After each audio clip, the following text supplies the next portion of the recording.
అమరావతిపై white paper release చేయబోతోంది చంద్రబాబు ప్రభుత్వం. రాజధానిలో జగన్ ప్రభుత్వం చేసిన విధ్వంసాన్ని ప్రజలకు తెలిపేందుకే వైట్ పేపర్ రిలీజ్ చేస్తామన్నారు చంద్రబాబు. అమరావతి 5 కోట్ల ఆంధ్రుల రాజధాని అని అభివర్ణించిన సీఎం తెలుగు జాతి గర్వంగా తలెత్తుకునేలా రాజధాని నిర్మాణం చేపడతామన్నారు. ప్రజా రాజధానిగా అమరావతి, ఆర్థిక రాజధానిగా విశాఖ, ఆధునిక నగరంగా కర్నూలు. మరోసారి క్లారిటీ ఇచ్చిన సీఎం చంద్రబాబు. అమరావతి నిర్మాణంపై కొత్త ప్రతిపాదన తీసుకొస్తున్నారు సీఎం చంద్రబాబు. ప్రజా రాజధాని ఎలా నిర్మించాలో ప్రజల నుంచి సలహాలు సూచనలు తీసుకోబోతున్నారు. రాజధాని నిర్మాణంలో రాష్ట్రంలోని ప్రజలందరినీ భాగస్వామ్యులను చేయాలనుకుంటున్నారు. ముందుగా త్వరగా పూర్తి చేయగలిగిన ప్రాజెక్టులను టేకప్ చేసి రాజధానికి అత్యవసరంగా ఏమవసరమో, రాజధాని అవసరాలకు తగ్గట్టుగా ఏమేముండాలో వాటిని ప్రాధాన్యతా క్రమంలో నిర్మిస్తామన్నారు. ఫస్ట్ ఆఫ్ ఆల్ అమరావతికి ఒక విజిబిలిటీ వచ్చేలా, అమరావతి అంటే ఇది అని కనిపించేలా నీట్గా తయారు చేయాల్సిన అవసరం ఉందన్నారు. అమరావతిలో జరిగిన విధ్వంసం, ఆగిన నిర్మాణాలు, కట్టాలనుకున్న ఐకానిక్ బిల్డింగ్లపై అధ్యయనం చేసిన తరువాతనే రాజధానిపై లక్ష్యాలు నిర్దేశించుకుంటాం తప్ప తొందరపడి టార్గెట్లు పెట్టదలుచుకోలేదు అన్నారు సీఎం చంద్రబాబు. అమరావతిలో జగన్ ప్రభుత్వం చేసిన విధ్వంసంపై త్వరలోనే శ్వేతపత్రం విడుదల చేయనుంది చంద్రబాబు ప్రభుత్వం. రాజధానిలో జరిగిన వినాశనాన్ని రాష్ట్ర ప్రజలంతా చర్చించుకోవాల్సిన అవసరం ఉంది కాబట్టే వైట్ పేపర్ రిలీజ్ చేయబోతున్నట్టు చెప్పారు. ఈ విధంగా ఉండవలసిన రాజధాని విధ్వంసం చేశారు.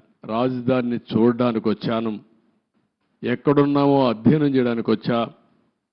భవిష్యత్తులో ఏం చేయాలనో ఒక వైట్ పేపర్ పబ్లిసైజ్ చేసి ప్రజల అందరూ కూడా చర్చించుకోవాల్సిన అవసరం ఉంది. రాజధానిపై జగన్ ప్రభుత్వం విద్వేషంతో వ్యవహరించినట్టు కనిపిస్తుంది అనే అభిప్రాయం వ్యక్తం చేశారు చంద్రబాబు. రాజధాని నిర్మాణం ఒక్క అడుగు ముందుకు పడకపోవడమే ఇందుకు ఉదాహరణగా చెప్పుకొచ్చారు. నిర్మాణం కొనసాగించకపోగా అమరావతి నమూనాల్లో అల్లరి మూకలు ధ్వంసం చేస్తున్నా గత ప్రభుత్వం పట్టించుకోలేదన్నారు. చివరికి రాజధాని నిర్మాణానికి ఉపయోగించే పైపులు, రోడ్డు, మట్టి, కంకర్ను సైతం దొంగలించారన్నారు. ఇకపై రాజకీయాన్ని అడ్డుపెట్టుకుని విధ్వంసం సృష్టించాలని చూస్తే మాత్రం ఉక్కు పాదంతో అణిచేస్తామని హెచ్చరించారు. రౌడీజం చేయడం, అందరినీ బెదిరించడం, అడ్డం వస్తే కొట్టడం, ఇష్టానుసారంగా ప్రవర్తించడం అన్నీ జరిగాయి. అవన్నీ కూడా ఏ మాత్రం కూడా ఎవ్వడి ఆటలు ఎక్కడ జాగవు, జరగనీయం. అవసరమైతే నిర్మోహమాటంగా అణిచివేస్తాం తప్ప రాజకీయాన్ని అడ్డం పెట్టుకుంటామంటే మాత్రం అది జరగనీయకుండా చేస్తారని చెప్పి కూడా మీ అందరికీ హామీ ఇస్తూ, తమ ప్రభుత్వం ఫోకస్ కేవలం అమరావతిపైనే కాదని క్లారిటీ ఇచ్చారు సీఎం చంద్రబాబు. ప్రజా రాజధానిగా అమరావతి, ఆర్థిక రాజధానిగా విశాఖ, ఆధునిక రాజధానిగా కర్నూలు సైతం డెవలప్ చేస్తామన్నారు.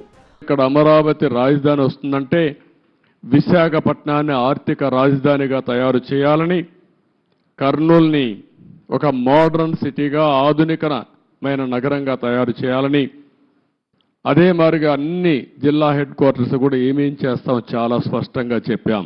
ఆంధ్రప్రదేశ్ ఏకైక రాజధానిగా అమరావతి నిలవడానికి స్థల మహత్యం కారణమన్నారు సీఎం చంద్రబాబు.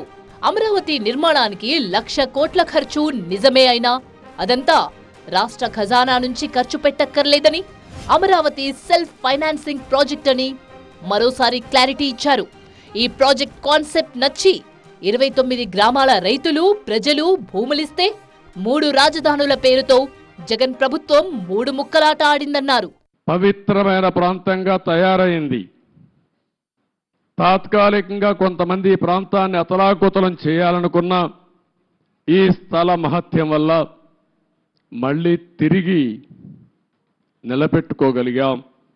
అదే నాకు అనిపిస్తుంది. హిరోషిమా, నాగసాకి స్ఫూర్తితో జగన్ ప్రభుత్వం ప్రజావేదికను కూల్చినందుకు ఆ విధ్వంసానికి గుర్తుగా దాన్ని అలాగే ఉంచుతామని స్పష్టం చేశారు చంద్రబాబు.